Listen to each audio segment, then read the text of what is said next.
We've all heard the statistics cited about 80% of businesses failing within the first 5 years. And of those that make it 5 years, 80% will fail in the next 5 years. So how do we keep our businesses from being one of those statistics? What are the most common causes, and how do we avoid those? Running a service business can be hard. It is not unusual for business owners in industries like contracting, home repair, auto repair, business-to-business services like janitorial, IT and accounting, and many others to feel overwhelmed by all the priorities facing them at any given time.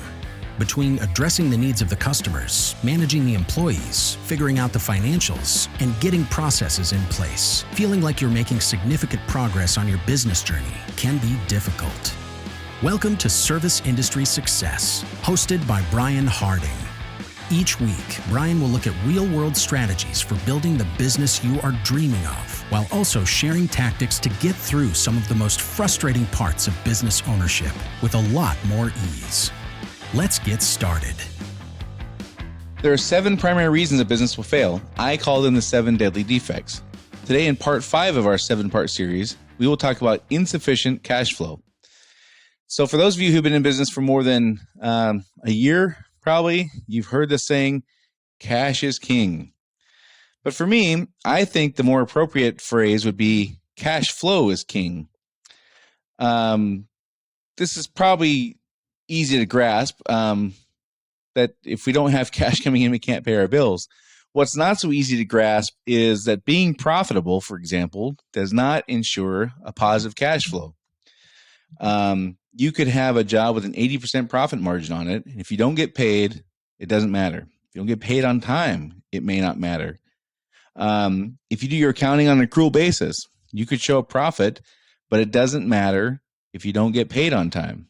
Your P&L could show profit month after month, but your checking account might look pretty much the same every month. So cash flow and profitability are not the same thing. This is not an easy thing for everyone to grasp. But it's something we need to really wrap our heads around, that there are 2 separate yet equally important things to consider. So reading the P&L is a big deal. This is a significant part of it. But for many business owners, reading a P&L is scary and overwhelming. So a lot of folks just don't. They just ignore it. I've encountered working with business owners who kind of outsource reading the P&L to a bookkeeper or a CPA or something like that. The business owner will assume that the CPA or bookkeeper is keeping an eye on things and would alert the business owner if something was going wrong. Simultaneously, in many cases, the CPA or bookkeeper is saying, "This isn't my business. Yeah, I'll keep the P&L here, but if something's going wrong, that's the business owner's responsibility." And so in some cases, nobody's watching the P&L. Nobody's going to be alerted if things start going sideways. Other business owners read the P&L, but they maybe don't really understand it. They don't really have a grasp for what they're reading, or even what to do if something looks off. Some folks don't understand it well enough to know how to identify if something is off. So I would just say it's important for us to be mindful that we cannot control or improve what we don't understand. So when it comes to accounting, just jump in. I mean, there's nothing, it's just taking in information. It's not, in most cases, you're not having to act until you understand. Just learning things is going to get you further along than trying to just guess. And accounting is something you can't guess at. You can't make decisions off of partially accurate information. So, just start learning it and ask questions of your CPA, ask questions of your bookkeeper, rather than assuming that they're going to point things out. Have a conversation with them once a month or once a week or whatever frequency makes sense. And if it costs you a couple $100 a month to do it, that's money well spent to get a handle on this stuff. It's not that scary after you figure it out. Part of what you're going to figure out when you really jump into your P&L is there's only 6 or 8 things to really pay attention to. The rest of it's just noise. There's a number of things on your P&L that even if you don't like them, you can't do anything about it. You can't do anything about what your business license costs. You can't do anything about what your payroll tax is. There's so many things on there that you can't do anything about, that why even bother looking at them, There's a handful of things on there that really matter, though, that you really can impact. And once you learn what those are, you can start making really good decisions. So again, when it comes to the P&L, just I would say jump in, and that's not exactly what we're talking about this week. Again, the P&L being profitable is not the same thing as having good cash flow, but they kind of go hand in hand. So if you're reluctant to just take on accounting at all, just jump in. It may not be something you learn in 3 weeks. It might take you a year. Okay, that's okay. You got time. So people who don't like to get into their P&L, don't understand it, don't want to read it, or read it and don't really comprehend it. A lot of times folks like that, rather than relying on their P&L, will do things like just keeping tabs on their checking and savings account balances. Now, the problem, of course, is just because you have money in the bank right now does not mean you're going to have money in the bank after your next payroll or after your next tax liability payment is due. Once you identify that you don't have enough money in the bank, it's too late to solve the problem. You're essentially flying blind. There's not, if your only methodology for keeping track of cash flow is monitoring what you have today, you have no time to make adjustments. You literally are not looking far enough out in the future to make decisions. You're just identifying what is, but not giving yourself time or putting yourself in a position where you can make any changes to improve anything. All you're doing is identifying where I'm at, and there's no ability to solve any problems if you were to see one. So it's important to understand, just because you have $20,000 or $50,000 in your account today doesn't mean you will 6 weeks from now. Again, after when's your next 3 payroll month? What's your checking account going to look like after your 3rd payroll that month? Or your next tax bill. So when it comes to cash flow forecasting, which is something I strongly recommend, it's really important to figure out how far out you want to look. Depending on the seasonality of your business and how consistent you get paid, that will determine how far out you want to look. And then determine the methodology. So for me, I like Excel. I like spreadsheets. I'm kind of a spreadsheet junkie. So I just created an Excel spreadsheet where I could put in the known fixed costs every month, like rent and insurance and the phone bill and the cable bill and all that kind of stuff. And I just created a spreadsheet where I could plug those in. And then I left room for irregular costs, things that would fluctuate, or things that would come off, once in a while, things that were subcontractors or whatever, that were not a fixed cost every month, that would change or were not consistently going to be there. I left slots for that. And as those things became known, I would just plug those in.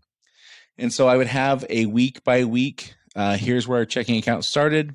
Here's all the known expenses we're forecasting. I had a column that said, here's the ones that I know that are fixed. Here's the ones I know that are not fixed. Here's my prediction for what those are going to be. So I had kind of an anticipated or predicted column. And then I had an actual column. So as those things actually rolled in, the bills came in, I put in the actual costs so I could keep track of what I was getting right and what I was getting wrong. And I would just copy and paste from week to week to week. And so I had a constant rolling forecast where it would be, here's the starting checking account balance, here's all the anticipated expenses, and here's the ending checking account balance week to week. And I would just copy and paste that. And I personally always looked out at least to the end of next month, whatever, sometimes that's only 5 weeks. Sometimes that's 7 or 8 weeks or 9 weeks. Sometimes I would look at 90 days, depending on the situation. And that's up to you. Again, depending on the seasonality you have and the consistency you have in getting paid, that would dictate a lot about how far out you want to look. You can also get, if you don't like Excel and you don't want to take the time to do it yourself, there's very simple software to buy online. If you just Google or look up cash flow tool, there's solutions out there for less than $150 a month. If you use those, one of the KPIs that you'll become familiar with is how many days of cash you have on hand. And it's really important to understand what quote unquote normal is for you. If you're going to go that route, then what's normal for you? Is having 75 days of cash on hand normal for you? Or is having 23 days, or is having 127 days? What's normal for you? So you can start to look at when something happens that takes you out of your normal range, you would be able to identify what that is. So, again, I like to look out at least at the end of next month, whatever length of time that is, or 90 days. You can decide what time frame you want to look at, but really we got to figure out what normal is for you. If you're going to create your own spreadsheet, what is normal for you to have in your checking account or your savings account or both? If you're going to use a cash flow tool, how many days of cash on hand is normal for you? Those are kind of number. That's the way they're going to talk about it, is days of cash on hand. So the next thing is we have to create a deliberate strategy for what we're going to do with cash once we get it. There's three primary areas where the cash goes or should go, and that's owner's compensation, growth, and a savings account or a rainy day fund. And this is one of the more challenging things to rely on our intuition in the moment. It's really helpful to create a strategy and have a plan for what we're going to do when we get cash. If we just rely on our mood of the day, and we've had an exceptionally hard week or couple weeks, and all of a sudden we get an $80,000 check in, we might say, to heck with it. I'm going to cut myself a check for 20 grand and go on vacation for a week. If we don't have a plan, we're susceptible to doing those kinds of things. So I think it's really critical that we have a methodology for determining what percent is going to of cash on hand above and beyond our expenses, what percentage is going to go to owner's compensation, what percentage is going to go to growth, and what percentage is going to go to the rainy day fund. If you have not read the book Profit First, I would strongly recommend that. They have a great methodology they teach for it, and I think that their way of doing that is really really good. And you can decide what degree you want to follow that. To follow that to the letter takes a little doing. So you may want to, but at least get started with a part where they talks about what percent should be owner's compensation, what percent should be growth, and what percent should be rainy day fund. They have a really good methodology for that. So, as I was talking about a minute ago, if we don't have a methodology, we're likely to make emotional decisions, or just kind of fly from the seat of our pants, which is not going to be conducive to a good long-term growth curve. I remember a few years ago, I was talking to a guy who owned a service-based business, and he just kind of called me up and said, "Hey, I need to purchase 2 vans, and I really need them. I need them like, yesterday. I need these things right away." I said, okay. He was just asking me how to fund the purchase of these, what my recommendations were as far as how to fund the purchase.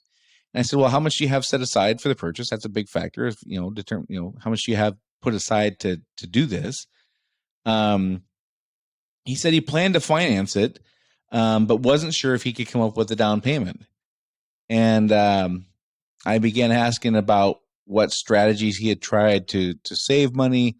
And he said he just did not be able to put any money aside because things were too tight with his margins. The market just wouldn't allow for him to charge what he needed to. So he wasn't really able to set money aside. And then literally like 3 minutes later, he's telling me about how he's taking a second vacation in 3 months. And I asked him how he could afford to travel if money was so tight. And of course he got agitated and defensive and was not happy that I was asking that question. I wasn't doing it to be a jerk. But it's kind of odd to have a conversation in which in literally 3 minutes apart, you're saying you can't set aside money to fund the purchase of 2 vans you desperately need like yesterday, but you're also taking your second vacation in 3 months. And he said something that just kind of struck me. He said, if I can't make enough money to live the lifestyle I want, owning a business isn't worth it. And I agree with that to a certain extent. But I'll also say less than 6 months later, he was out of business. This is something we have to have balance in. We have to look at the long term in alignment with the short term. It can't be an emotional week to week, month to month decision what we're going to do with the cash once we get it. A big part of having a good cash flow strategy is knowing that we're going to have times where we have a lot of cash on hand, and we're going to have times where we have not very much cash on hand. And we're going to have times where we're emotionally optimistic and happy to be a business owner, and we're going to have times where we're not going to be optimistic, and we're going to We're going to be struggling to maintain engagement, or to maintain positive thoughts, or to keep working, as things are hard. And one of the things we might be prone to do is say, to heck with it, I'm going to cash a check for $5,000 and go away for the weekend, or go away for a week. Well, that may feel good in the short term, but that is not a good long-term strategy. So again, I think just aiming for balance is really important when we talk about cash flow. We do need to be compensated for this. There is a lot of risk, and there is a lot of stress, and it wouldn't be worth it if there wasn't a good financial return.